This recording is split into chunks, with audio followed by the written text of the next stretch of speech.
భద్రాచలంలోని AMC కాలనీలో ఇందిరమ్మ ఇళ్ల పంపిణీ కార్యక్రమాన్ని మంత్రి పొంగులేటి శ్రీనివాసరెడ్డి ప్రారంభించారు.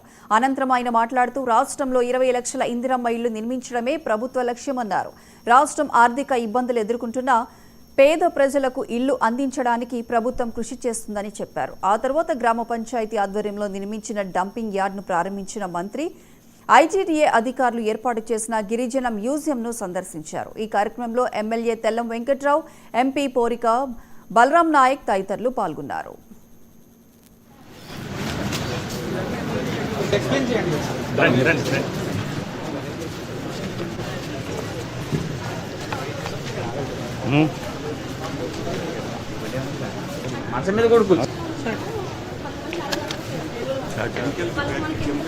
ఉన్నతాధికారులు చాలా మంది ఉన్నారు.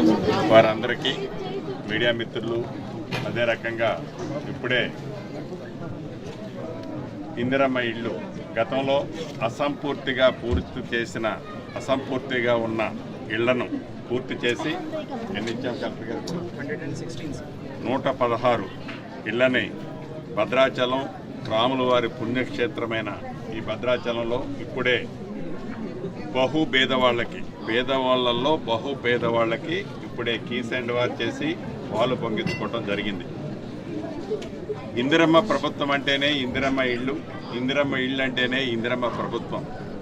ఆనాడు 2004 నుంచి 2014 వరకు ఇందిరమ్మ రాజ్యం ఉన్నప్పుడు ఇప్పుడున్న తెలంగాణ రాష్ట్రంలో 25 లక్షల ఇందిరమ్మ ఇళ్ళు కట్టించిన ఘనత ఇందిరమ్మ ప్రభుత్వాన్ని. అదే పద్ధతిలో ప్రజల దీవెనలతో రాష్ట్రం ఏర్పడిన తర్వాత గడిచిన 10 సంవత్సరాల్లో పేదవాడు కలల్లానే మెచ్చిన ఆనాటి ప్రభుత్వం ఏదైతే అద్భుతంగా డబుల్ బెడ్రూమ్ ఇల్లు కట్టించిస్తామని చెప్పి మాయ మాటలతో కాలయాపన చేసి 2 పర్యాయాలకు అధికారంలోకి వచ్చిన ఆనాటి ప్రభుత్వం ప్రజల చిన్న కోరికను కూడా నెరవేర్చలేక ప్రజలకి ఎప్పుడూ మభ్య మాటలతో కాలయాపన చేస్తూ వచ్చింది.